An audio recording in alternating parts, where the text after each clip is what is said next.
안녕하세요. 40 초반에 이제 막 이혼한 여성이에요. 남편 하나 믿고 결혼했는데 남편과 시댁의 말도 안 되는 처사에 결국은 이혼을 선택했죠. 남자놈들은 다 거기서 거기다. 결혼하면 똑같다. 다 좋을 수만은 없다는 주변인의 말들에도 이혼을 선택한 건 정말 생각할수록 어이없는 시댁과 남편의 만행 때문이었네요. 글쎄요. 참고 살았어야 했을까요? 무슨 일이 있었는지 이야기 한번 들어봐 주실래요? 평범한 집안에서 태어나서 그렇게 잘 사는 것은 아니었지만 그렇다고 완전히 없는 집안에서 자란 것도 아니에요. 분명한 건 언제나 핑크빛 미래를 위해 애써왔다고 자신 있게 말할 수 있어요. 그런 노력 덕에 좋은 대학 그리고 좋은 직장에 갈 수 있었고 38, 그러니까 결혼할 때쯤에는 2억 정도를 모을 수 있었네요. 집안 사정 뻔히 알고 있었기 때문에 처음 직장을 가졌을 때부터 스스로 돈을 모아서 결혼하겠다는 생각을 하고 있었어요. 그렇게 3년을 사귀던 사람과 결혼을 하게 됐고요. 결혼식 비용과 집 비용까지 해서 2억이 조금 더 들었네요. 집을 살 때는 남편과 제가 2억씩 가져와서 총 4억으로 집을 구매했고요. 당연히 반반씩 내서 집을 샀으니 집은 공동 명의로 하게 됐죠. 저만의 집은 아니었지만 제 이름으로 된 집이 생겼다는 것만으로 행복하고 뿌듯한 기분이었네요. 지금까지 모아온 모든 돈을 집을 사는데 다 쏟아부었지만 전혀 아깝지 않은 기분이었죠. 하지만 생각과는 다르게 상황이 흘러갔어요. 결혼식 이후 최대한 아끼며 살았던 남편은 결혼 이후 씀씀이가 점점 커지더라고요. 결혼하면서 돈을 많이 썼으니 최대한 아껴서 다시 돈을 모을 생각을 하며 소비를 줄이고 있던 저와는 다르게 말이에요. 요즘 돈 많이 쓰는 거 아니야? 많이 쓰긴. 그냥 당신 덕분에 많이 아끼게 돼서 이제까지 참았던 소비를 좀 하는 것뿐이야. 걱정 마. 그 정도로 생각 없이 쓰진 않아. 호언장담하는 것을 보며 남편이 그간 돈을 많이 모아둬서 여윳돈이 좀 남았나 싶었어요. 게다가 결혼 전에 같이 허리띠를 바짝 졸라맸기 때문에 남편이 저러는 것도 이해는 할 수 있었죠. 무엇보다 한번 그렇게 주의를 주고 난 뒤부터 남편의 소비는 점점 줄기 시작했거든요. 그래서 다행이라고만 생각하고 있었는데 결혼한 지 2년 만에 문제가 발생했어요. 여보, 미안한데 이번 달 생활비는 못 줄 것 같아. 이번만 당신이 좀 어떻게 해주면 안 될까? 내가 해결할 수 있긴 한데 왜 돈이 모자라? 무슨 일 있어? 아무것도 아니야. 무슨 일은. 그냥 돈 쓸 일이 좀 생겨서. 남편을 더 추궁하려 했는데 다음 달 생활비는 제대로 주더군요. 그래서 추궁할 수가 없었어요. 너무 잔소리처럼 느껴질까 걱정도 됐고요. 그런데 얼마 못 가 남편이 다시 그러더군요. 여보, 혹시 이 집, 내 지분 담보로 돈 좀 빌릴 수 있을까? 주택을 담보로? 갑자기 무슨 일인데? 사실은 우리 본가에 돈 쓸 일이 생겨서 돈이 좀 필요하거든. 시댁에 돈이 필요하다니 순간 할 말이 없었어요. 하지만 상식적으로 5천만 원이 넘는 돈이 필요할 이유가 없잖아요. 지금 아프신 것도 아니고 이사를 해야 하는 것도 아니고 아무리 생각해봐도 그 돈이 필요할 일이 딱히 없더라고요. 혹시 무슨 일 때문에 필요한 거야? 어머님, 아버님 갑자기 어디 아프셔? 그런 건 아닌데. 남편이 연신 눈치를 보며 우물쭈물거리더라고요. 사실 우리 결혼한 뒤부터 우리 어머니가 가전이나 가구가 오래됐다고 좀 바꿔달라고 하는 바람에 이것저것 바꿔주느라 돈을 좀 썼어. 그 이야기를 듣는데 속으로 한숨이 푹 나왔어요. 시댁집 가전, 가구가 오래돼서 바꿔줬다는데 나무랄 수는 없었지만 속이 답답했어요. 적당히 거절할 줄도 알아야 하는데 해달라는 대로 다 해준 모양이더라고요. 여태 아무 말 없이 그걸 다 해주고 있었던 남편을 보니 온갖 복합적인 생각이 다 들었네요. 서로 월급이 얼마인지는 알고 있었지만 돈을 합쳐서 관리하는 건 아니었거든요. 생활비 통장이 따로 있었고 거기에 얼마간의 돈을 넣어서 생활비를 해결했고 목돈 준비는 이제 슬슬 준비하려던 상황이었고요. 그러니 남편이 어느 정도로 돈을 쓰고 있었는지는 몰랐죠. 남편에게 물어보니 처음에는 현금이나 일시불을 통해서 충분히 감당됐었다고 하더라고요. 하지만 시간이 지날수록 점점 비싼 물건을 사달라고 해서 결국 할부를 하다가 이제는 감당이 안 되기 시작했다는군요. 사준 목록만 해도 어마어마했어요. 처음에는 전자레인지나 밥솥, 청소기 같은 소형 가전이었는데 시간이 지날수록 TV, 세탁기, 냉장고, 옷장 등 고가의 물건을 원하셨다고요. 게다가 다 멀쩡하게 작동하고 있는 물건들이었죠. 그렇게 오래 쓰지도 않은 가전과 가구들이더라고요. 그걸 지난 1년간 남편 혼자 부담했다고 생각하니 화가 났어요. 시모가 도대체 무슨 생각으로 이제 막 결혼한 아들에게 그런 걸 요구했는지도 이해할 수 없었고요. 하지만 갑자기 5천만 원이 필요한 이유는 따로 있더라고요. 이번에는 집 리모델링을 하고 싶다고 하셔서, 그리고 그 전까지 산 것들 때문에 할부나 카드 빚이 너무 많아. 그것도 갚아야 하고. 그래서 당신이 좀 도와주면 안 될까? 그 이야기를 듣는데 어이가 없어서 말이 안 나오더군요. 갑자기 리모델링이라뇨. 게다가 아들 돈으로요? 아니, 갑자기 무슨 리모델링이야? 어머님 집이 그렇게 낡은 것도 아닌데 이사한 지 5년 정도 되셨잖아. 그런데 갑자기 리모델링? 지금 사는 집 너무 구식이라고 하시네. 이사 온 날부터 바꾸고 싶었는데 금액이 너무 커서 못하셨거든. 그런데 내가 결혼하고 나서 나한테 그걸 부탁하시더라고. 아니, 어머님이 당신한테 돈 맡겨두셨어? 어떻게 이제 막 결혼해서 돈도 없는 아들한테 그렇게 큰 걸 해달라고 하시는 건데. 그러게, 미안해. 당신한테까지 알리고 싶지 않았는데. 리모델링은 아무래도 나 혼자 해결하기 힘들어서. 한숨부터 푹 내쉬었어요. 그리고 남편에게 말했죠. 일단 주택담보대출은 받아도 돼. 그걸로 카드랑 할부부터 갚고 나머지 리모델링 거는 어머님한테 내가 말할게. 이 말에 남편이 눈에 띄게 좋아하더라고요. 한 달에 한 번씩 양가 집에 가서 식사를 하는데 마침 그 주에 시댁을 가는 날이었어요. 주말에 시댁에 가서 맛있게 밥부터 먹고 시모에게 본론을 꺼냈죠. 어머님, 집 리모델링 하려고 생각하신다면서요? 그래, 처음 올 때부터 마음에 들지 않았는데 이번에 완전히 바꾸기로 했다. 그런데 저희가 지금은 돈이 많이 없어요. 그래서 리모델링은 저희가 못 도와드릴 것 같아요. 그리고 이제는 멀쩡한 가구 가전 바꾸려고 이 사람한테 말하지 마세요. 너는 애가 왜 그렇게 생각이 없어? 너 우리 집 꼴을 좀 봐라. 내가 그렇게 눈치를 줬는데도 알아채지도 못했잖니. 우리 집이 어렵게 사는 거 보면 도와줘야 하는 게 당연한 거 아니냐? 어떻게 니들끼리만 잘 살려고 하니? 어머님, 저희끼리 잘 살고 싶어도 지금 이 사람 어머님 과한 요구 때문에 하나도 못 모으고 쓰기만 하잖아요. 그런데도 저희가 잘 살고 있는 거예요? 카드 빚에 허덕이는데. 뭐? 너 설마 우리 아들이 돈 다 내도록 만든 거야? 저도 얼마 전에야 알았어요. 이 사람이 여태껏 저한테 말도 안 해줬으니까요. 아이고, 넌 도대체 시집 와서 도움되는 게 뭐야? 시댁이 이렇게 힘들어도 도와줄 생각도 안 하고 우리 아들한테 돈이나 쓰게 만들고. 마치 제가 돈을 냈어야 한다는 식으로 이야기를 하는 시모를 보며 어이없었어요. 게다가 이렇게 짜증내며 소리치는 것도 이해가 안 갔죠.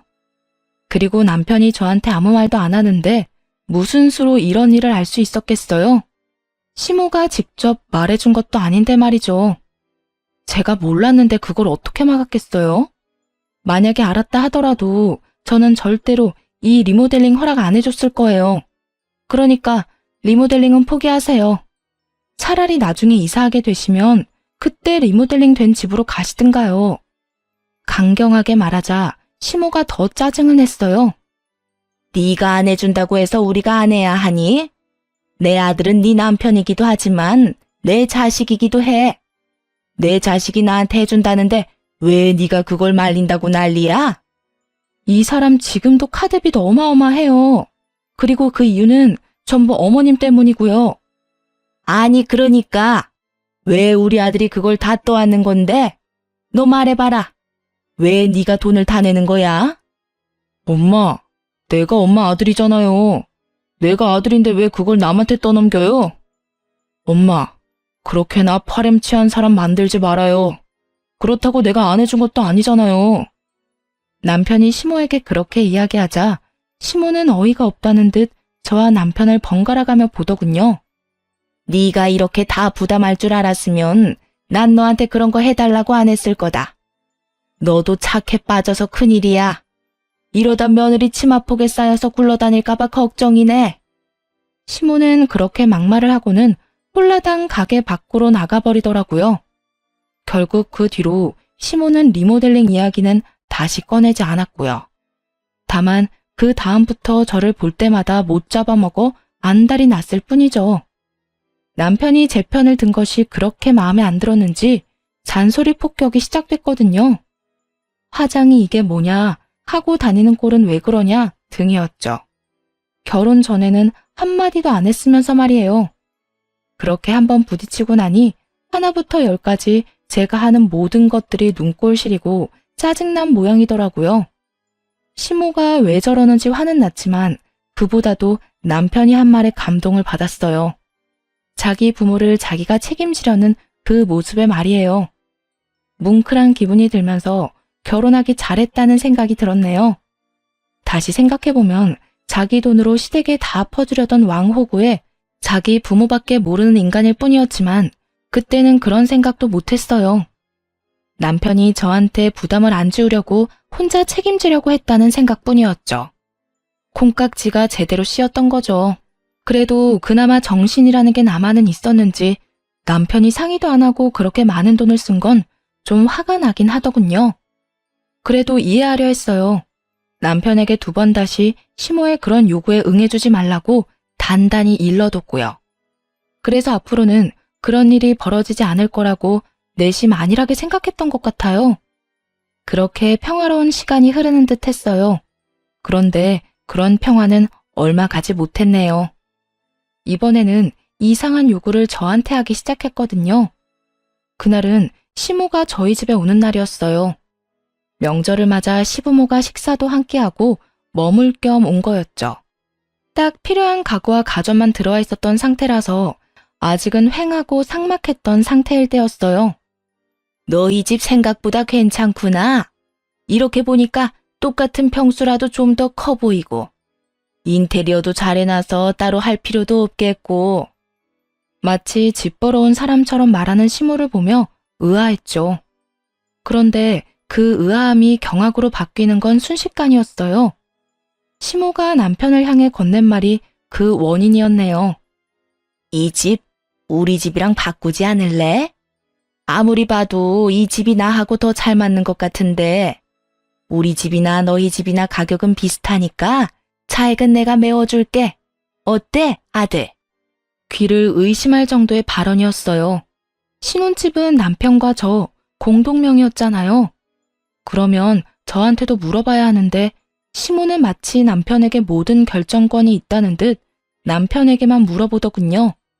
그에 화가 나서 시모에게 말했어요. 어머님, 저희 이 집에 들어온 지 이제 3년 정도예요. 게다가 이 집 남편이랑 제 회사 거리까지 계산하고 결정한 집이고요. 인테리어며 장식이며 제가 다 했는데 안 돼요. 저는 그렇게는 못해요. 뭐가 문제야? 우리 집이랑 바꾼 다음에 그 집을 네 마음에 들게 네가 다시 꾸미면 되는 일 아니냐? 그게 그렇게 힘들 일이니? 하긴 시어머니를 길가에 돌멩이 취급하는 며느리니 내가 무슨 말을 해도 해주기 싫겠지. 무슨 말씀을 그렇게 하세요? 제가 언제 어머님을 그렇게 취급했다고 그러세요? 그리고 잘 살고 있는 아들 내외 쫓아내고 그 집에서 살고 싶다고 하는 게 시어머니가 하실 말씀이긴 해요? 내가 왜? 내가 너한테 못할 말이 어디 있어? 솔직히 내가 왜 너한테까지 허락을 구해야 하는지 모르겠다. 내가 너한테 물었니? 내 아들한테 물었지. 언쟁이 강해지고 목소리가 커지기 시작하자 남편이 저와 시모 사이를 중재하며 나섰어요.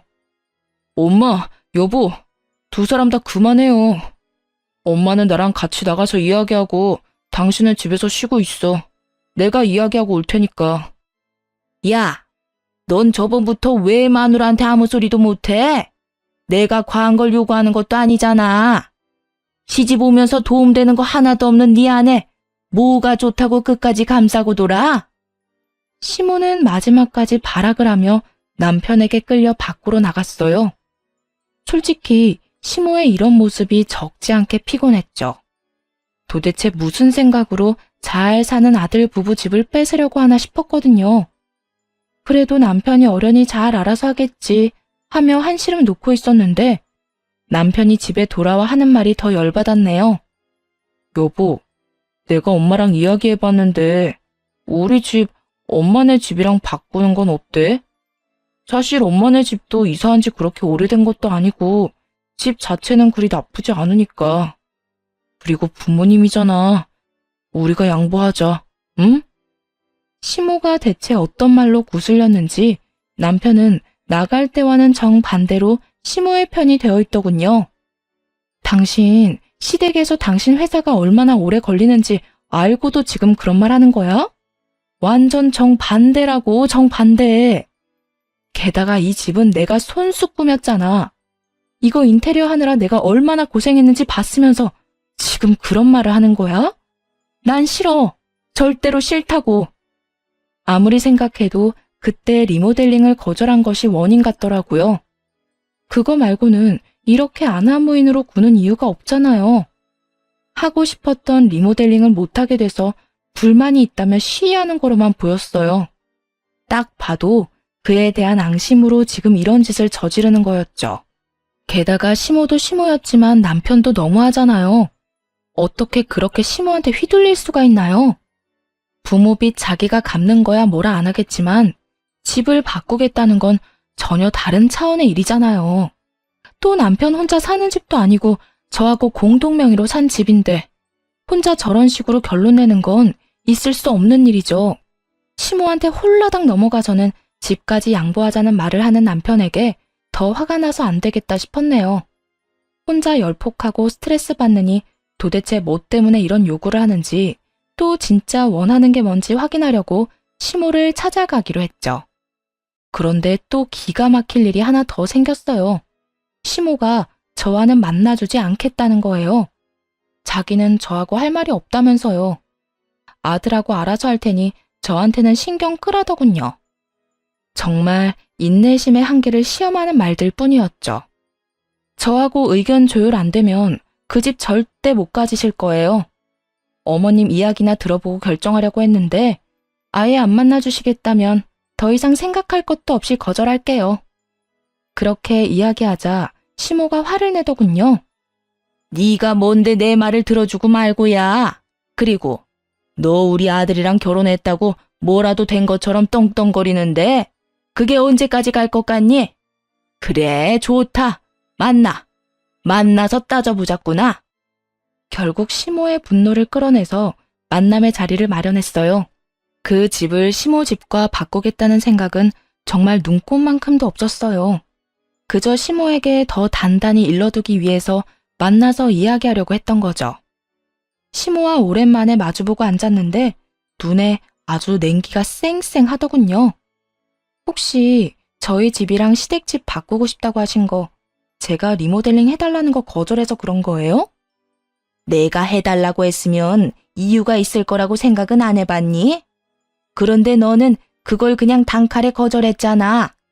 내가 너한테 좋은 마음 품는 게 더 이상하다고 생각은 안 하니?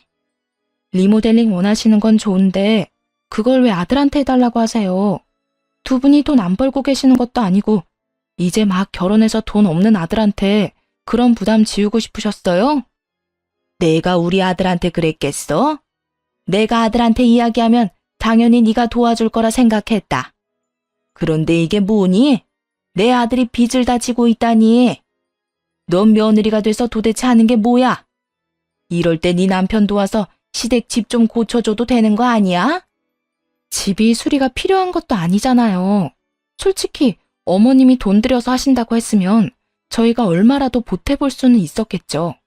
하지만 이미 다 계획해놓고 통보해서 너희는 돈만 내라. 그건 좀 아니잖아요. 저희한테 돈 맡겨놓으신 것도 아니면서.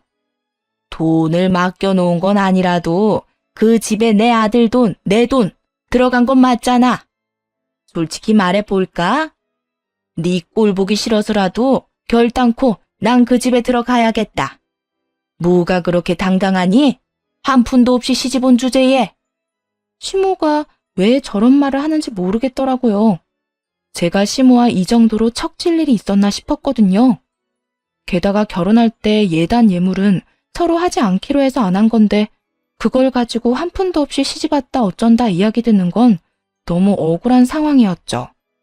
서로 흥분할 대로 흥분한 상황이었어요. 그래서 그 집 달라고 떼쓰신 거예요? 그런데 이걸 어째요? 저는 절대 줄 생각 없거든요. 목에 칼이 들어와도 그 집 못 내놔요. 그 집 들어가고 싶으시면 아들 이혼시킬 작정하셔야 할 거예요. 그렇게 강력하게 거절의 말을 건넸죠. 당연히 시모가 이쯤 되면 물러설 거라 생각했어요. 그런데 시모가 기가 찬 표정으로 콧방귀를 끼더군요. 그러더니 바로 자기 폰으로 전화를 걸더군요. 바로 제 남편이었죠. 그러면서 딱 그렇게 이야기하더군요. 하라면 내가 못할 줄 아니? 두고 봐라. 내가 이번에야말로 마음에 안 드는 며느리 딱 잘라버릴 거니까. 작정한 듯 말하는 시모를 보며 저야말로 어이없었죠. 그리고 당연히 남편을 믿고 있었어요. 남편이 제 편을 들어주겠지 했죠. 예, 너 네 마누라랑 이혼해라.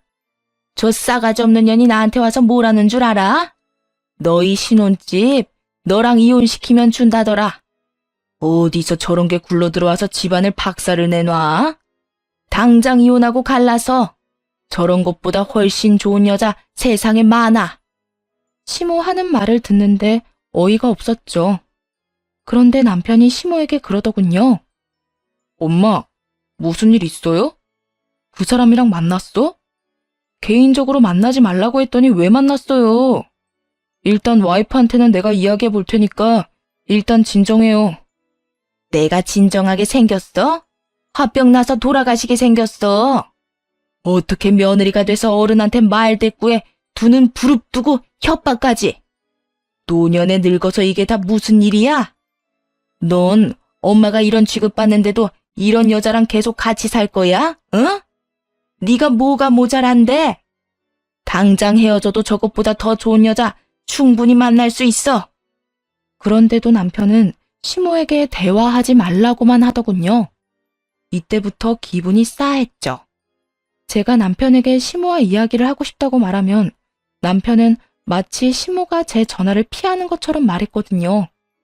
그런데 지금 시모가 하는 말을 듣고 나니 시모가 저를 피한 게 아니라 남편이 저와 시모의 대화를 피하도록 만들었다는 게 느껴졌죠. 뭐가 있구나 싶어서 그날 저녁 남편과 대화를 했어요. 그런데 말을 꺼내기도 전에 남편이 먼저 그러더군요. 여보, 우리 엄마랑 제발 부딪히지 마. 내가 저번에도 말했잖아. 그냥 우리가 양보하자고. 어차피 돈도 그렇게 차이 안 나고 차익도 준다는데 뭐가 문제인데. 솔직히 부모님한테 그 정도도 못 해줘? 그럼 당신은 그 집을 왜 어머님한테 줘야 한다고 생각하는데? 당신 회사랑도 멀어. 지역이 좋은 것도 아니고. 집값도 올라가기는커녕 계속 떨어질 것처럼 보이는 그 집이 뭐가 좋다고 바꿔 살자는 건데? 어차피 바꾼다 한들 부모님 돌아가시면 우리 거잖아. 그냥 그렇게 생각하면 되는 일이잖아. 그리고 넌 어떻게 사람이 배려심이 없어? 내가 이렇게까지 져주면서 들어가면 생각이라도 해줘야지. 우리 엄마 찾아가서 그렇게 화낼 일이었어? 내가 어이가 없으니까 하는 말이잖아. 그리고 그 집 준다고 해서 증여가 우리한테 될 거라는 보장은 어디 있는데? 게다가 지금 우리 신혼집 하나부터 열까지 내가 가꾼 집이야. 이미 정이 가득 들었다고. 넌 지금 어머님 편만 들고 있잖아. 엄마 편을 드는 게 아니라 우리가 져주는 게 맞다는 이야기를 하는 거야. 어른한테 왜 이겨먹으려고 하는데? 살 만큼 산 노인들이야. 그런 어른들 원하는 거 하나 해주는 게 그렇게 힘들어? 힘들어, 짜증나고. 뭐가 됐든 난 이 집 바꿔주기 싫다고. 어른들 원하는 대로 해줄 거면 우리 엄마가 이 집 원해도 당신은 주자고 말할 수 있어? 네가 뭐든 너희 부모님한테 해주고 싶은 마음은 알겠는데 온전히 네 거일 때만 그렇게 해. 반반 부담해서 산 집으로 당신 부모님한테 효도할 생각 하지 말고. 넌 무슨 말을 그런 식으로 해? 나라고 마냥 좋아서 이러는 줄 알아? 엄마 저렇게 화내면 일단 좀 안정시켜 놓고. 안정을 시켜? 너랑 나랑 이혼하라고 말하는데? 됐어. 다 됐으니까 너도 이 집 당신 어머니한테 주고 싶은 생각이면 이혼하자. 이혼하고 이 집 팔아서 반반 나눠 가지면 되지? 아니면 너희 부모님이 이 집 갖고 나한테 2억 주던가. 그러면 계산이라도 깔끔하겠지. 무슨 허튼 소리야. 이혼은 무슨 이혼? 이혼은 절대 안 해. 집 바꾸면 당신은 다시 꾸미면 되잖아. 당신 그런 거 좋아하기도 하고. 그냥 그렇게 쓰자, 응? 어머니한테 리모델링 겸 예쁘게 꾸며서 선물해줬다 치고. 정신이 나갔는지 젖다한 소리를 하는 남편을 보며 눈을 꾹 감았어요. 저놈한테 내 미래를 맡기는 게 현명한 선택인가, 이대로 휩쓸려 가는 게 맞는가 한참을 생각해봤는데 아무리 생각해도 이건 아니었죠. 남편에게 가타부타 말없이 그 언쟁을 끝으로 다음날 바로 이혼 전문 변호사를 찾아갔어요. 그리고 이혼 안 해주겠다는 남편과 이혼하고 싶다고 말했죠. 그렇게 남편에게 이혼 소장을 날리게 됐네요. 그리고 그 소장을 받은 남편놈은 마른 하늘에 날벼락 맞은 것처럼 경기를 일으키며 온갖 행패를 다 부리더군요. 화냈다가 얼렀다가 짜증냈다가 애원했다가 아주 원맨쇼 보는 기분이었어요. 그런데 웃긴 거 하나 알려드릴까요? 그 와중에도 이 집을 시모에게 넘기겠다는 생각에는 전혀 변함이 없었다는 거예요. 이 정도로 남편놈이 효자였나 싶을 정도였죠. 그렇게 열폭하는 남편을 두고 시모를 찾아갔어요. 남편놈 하는 꼴을 보니 이혼 이야기를 시모에게 말도 안 꺼낼 것 같아서요. 게다가 남편놈이 이 집을 시모에게 넘기는 걸로 한 발짝도 양보를 안 하니 어쩔 수 없이 제가 이야기하고 단판을 짓기로 했네요. 이혼하면서 챙길 수 있는 건 다 챙겨야 하지 않겠어요? 그렇게 시모를 찾아가 말했어요. 저희 이혼하기로 했어요. 그 집 갖고 싶으면 가지세요. 대신 이혼 사유는 시댁의 어거지와 괴롭힘 때문이니 그에 대한 위자료는 주셔야 할 거고요. 집 살 때 제가 지불한 집은 다시 말해 이 집 절반에 해당하는 2억도 저한테 주셔야 해요. 이제 그 집에 전 아무 미련 없으니까 가져가든 말든 알아서 하시되 제가 받아야 할 건 계산 똑바로 해서 주세요. 그렇게 이혼하겠다고 말하자 처음에는 자신만만하니 이겼다는 표정을 짓던 시모가 당황한 표정을 짓더군요. 뭐? 2억? 무슨 2억? 우리가 왜 너한테 2억을 줘야 해? 왜 그 집에 네 지분이 있어? 그 집 우리 아들 돈으로 다 산 거 아니야? 무슨 소리예요? 그 사람이 말 안 했어요? 저희 반반 내고 집 샀거든요. 그래서 공동명의했고 제 지분이 절반이에요. 시모의 표정은 이 집이 공동명의라는 걸 전혀 몰랐다는 표정이었어요. 그걸 보고 저는 바로 감이 왔죠. 시모가 여태 저한테 아무것도 없이 시집왔다, 시댁이 힘들어 보이면 도와야 한다고 말했던 모든 것들이 다 그 집을 살 때 쓴 돈 때문이라는 걸요. 시모는 여태껏 제가 정말로 한 푼도 없이 시집을 왔다고 생각했던 모양이었어요. 그러니 남편을 통해 저한테 압박하듯 가전 가구 바꾸고 리모델링 비용까지 요구했던 거겠죠. 그리고 남편이 그걸 다 부담한 걸 듣고는 열이 받은 거고요. 제가 집을 해오지 않았으니 그 정도는 해줘야 한다고 생각하고 생떼를 쓴 모양인데 그걸 남편이 다 지불했다고 하니 당황했겠죠. 게다가 집 바꿔달라는 요구도 제가 낸 돈이 없다고 생각했으니 저한테 발언권이 없다고 본 거예요. 그래서 계속 저와 부딪히기만 했던 거고요. 그럼 내가 준 2억은 그건 다 어디 갔어? 무슨 2억이요? 아드님하고 아줌마 사이에 돈이 어떻게 오간지 모르겠는데 집 살 때 그 사람이 2억만 들고 온 건 사실이거든요. 그래서 저랑 절반 나눠서 공동 명의로 집 산 거고요. 남편이 결혼할 때 2억을 모았던 건 사실이었어요. 그런데 시모가 따로 2억을 준 건 몰랐던 사실이었죠. 남편도 부모 도움 없이 돈 벌어서 준비한 사람이라고만 생각하고 있었거든요. 아예 저와 시모가 알고 있던 전체 자체가 달랐던 거였네요. 진실을 알게 됐다고 시모와 남편을 용서할 생각은 추호도 없었지만요. 이놈이 진짜 2억만 냈다고? 그럼 내 돈은 다 어쩌고? 난 당연히 자기 돈이랑 합쳐서 그 집 단독 명의로 산 줄 알았는데 이놈은 여태껏 도대체 무슨 짓을 한 거야? 시모는 완전히 뒤로 넘어갈 것 같았어요. 조금만 더 건드리면 진짜 쓰러질 것처럼 보였네요. 이제야 대충 이해가 갔어요. 남편 놈이 여태껏 시모 뒤치다꺼리 한 이유 말이에요. 바로 자기가 꿀꺽한 2억 때문이었던 거였죠.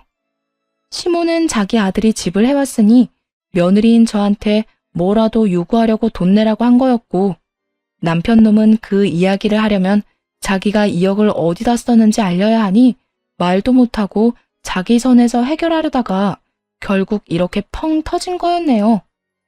이게 다 중간에서 저와 시모를 둘 다 속인 남편 탓인 거죠.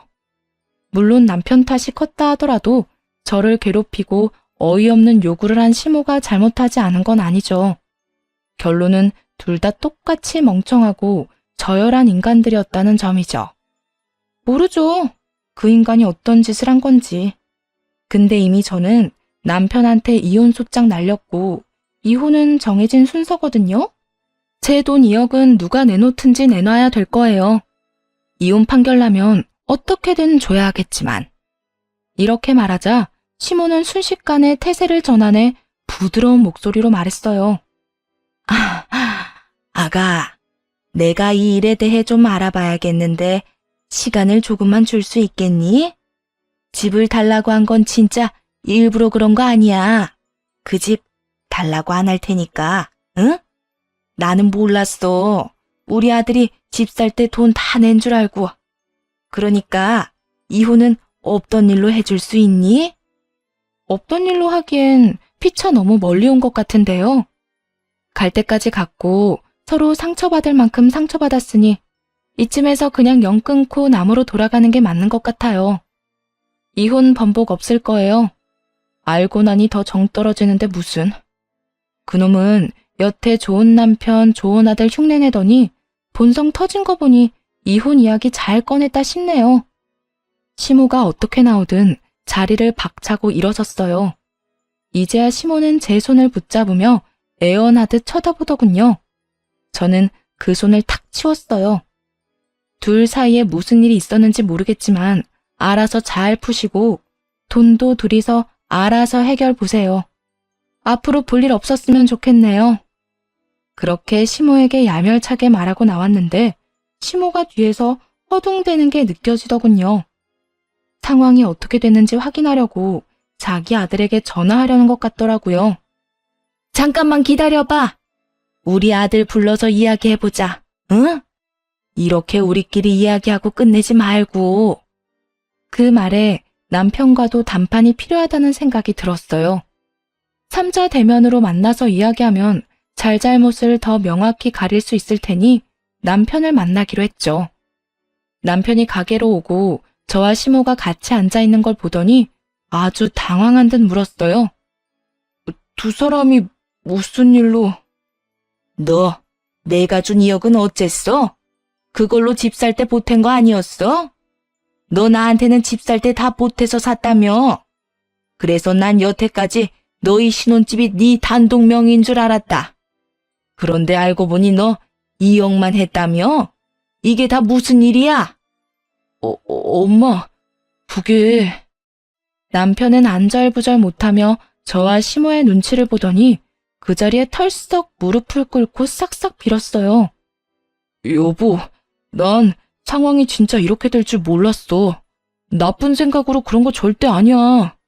당신이 2억 가지고 온다니까 나는 엄마한테 받은 돈으로 집 사면 될 거라고 생각했고 남은 돈은 놔뒀다가 목돈 필요할 때 쓰려고 했지. 정말이야.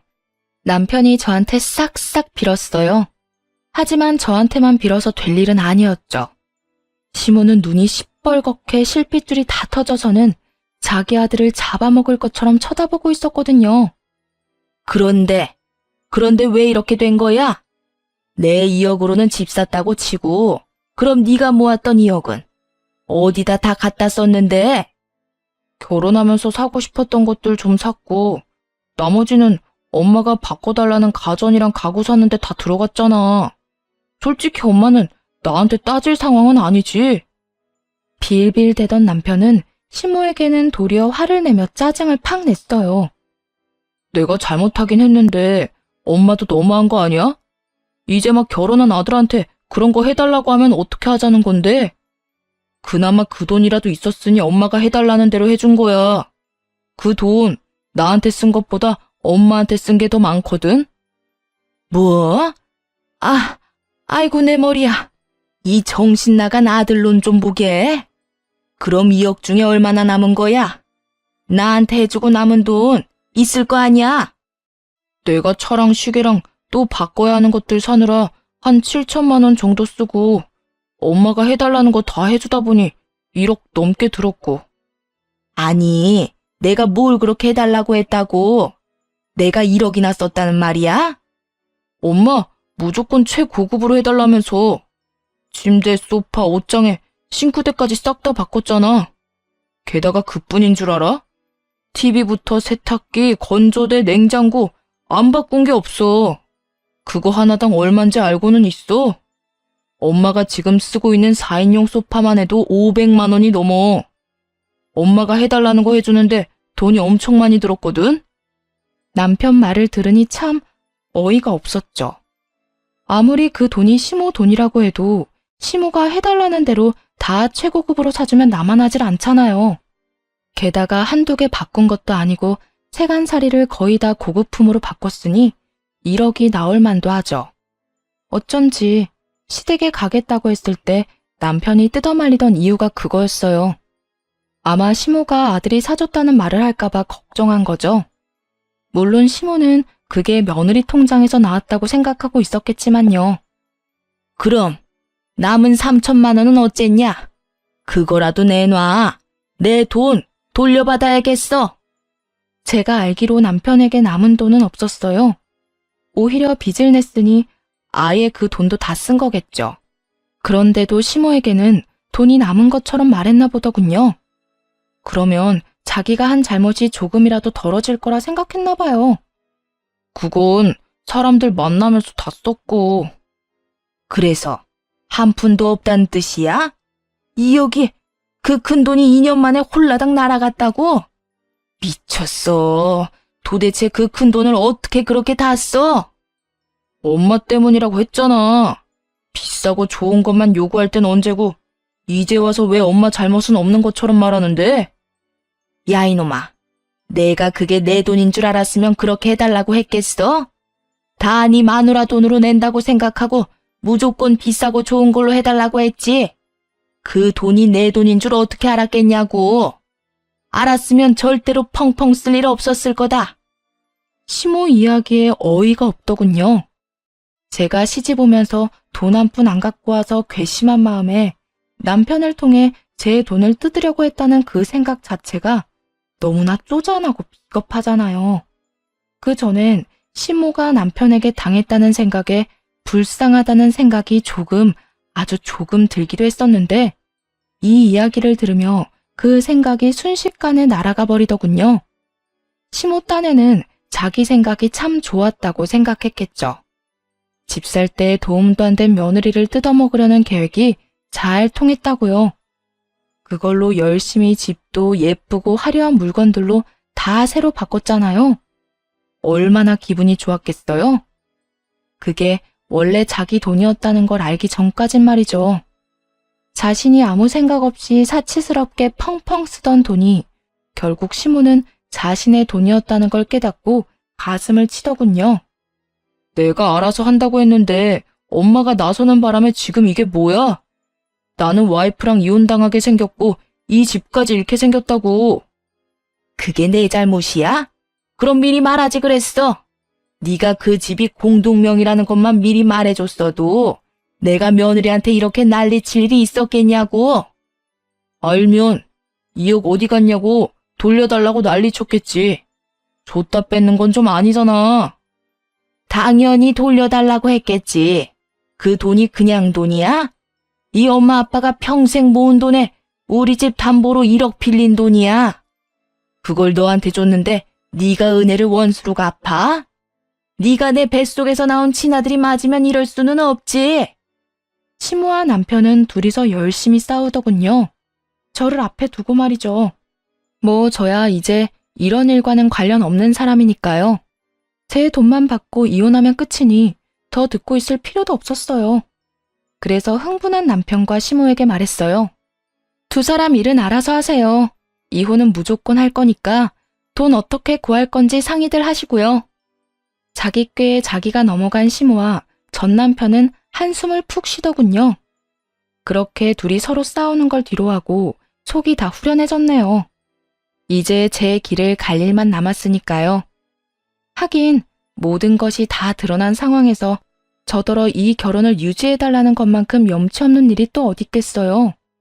며느리 골수 빼먹으려던 시모나 그런 시모 속여서 시모 돈으로 열심히 사치나 일삼던 남편 놈이나 저한테 면목 없기로는 마찬가지인 상황이었으니까요. 그렇게 저희 부부는 이혼 판결이 났고 완전히 갈라섰어요. 혼인 기간이 길지 않아 가져온 만큼 다시 가져가게 됐고 큰 금액은 아니지만 남편에게 위자료를 받게 됐고요. 아무래도 이혼의 큰 사유가 시댁과 남편의 사치 때문이라 남편은 제게 2억하고도 조금 넘는 돈을 줘야 했네요. 그래서 그 신혼집은 이혼하면서 결국 팔 수밖에 없었죠. 남편이 자기 이름으로 대출받은 5천만 원은 집을 팔면서 은행에 자동으로 상환됐으니 전 남편에게 남은 돈은 1억 정도뿐이었겠네요. 그마저도 시모가 자기 돈 2억 갚으라며 닥달하는 바람에 결국 그 1억마저도 다 뺏겨버렸다고 하더라고요.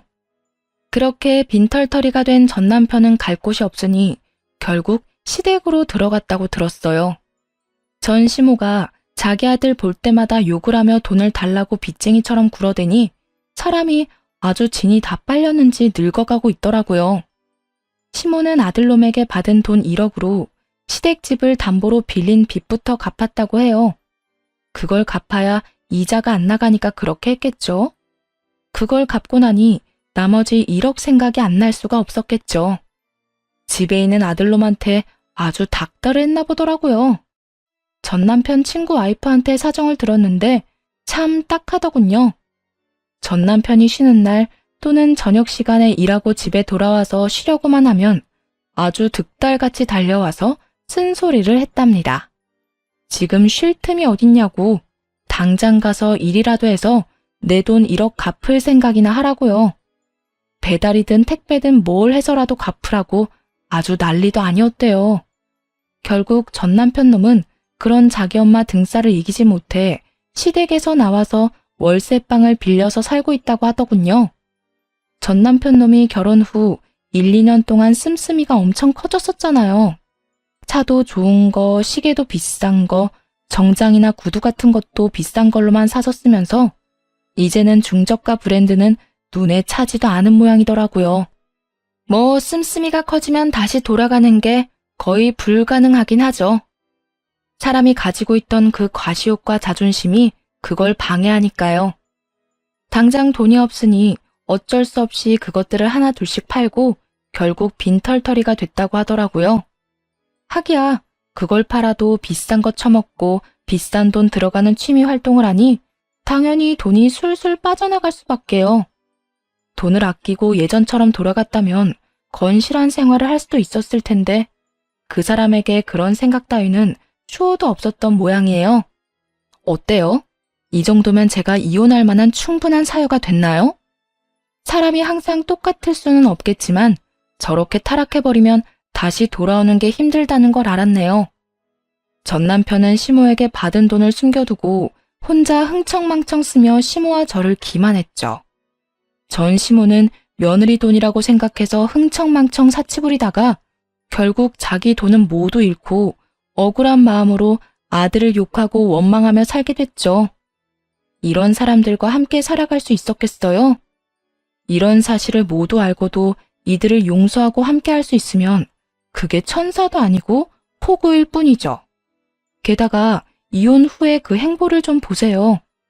이 사람들이 자기 잘못을 뉘우치고 서로 힘을 모아 잃어버린 것들을 되찾고자 힘썼다면 아마 씁쓸한 마음도 들었을 거예요. 변할 수 있는 사람들을 놓쳤다고 생각하면서요. 그렇지만 그들의 모습은 정말 처참하기 그지없잖아요. 다 잃고도 서로 탓만하며 끝없는 욕심만 부리고 있으니 솔직히 이런 전 남편과 시모 모습을 보니 이혼하기 정말 잘했다는 생각만 들더라고요. 그리고 속이 후련했어요. 저런 인간들이랑 이제는 완전 남이라는 것이요. 글 읽으시는 분들도 아니다 싶을 때는 빨리 떠나세요. 잘못된 선택은 착한 사람을 호구로 만들거든요. 긴 글 읽어주셔서 감사합니다.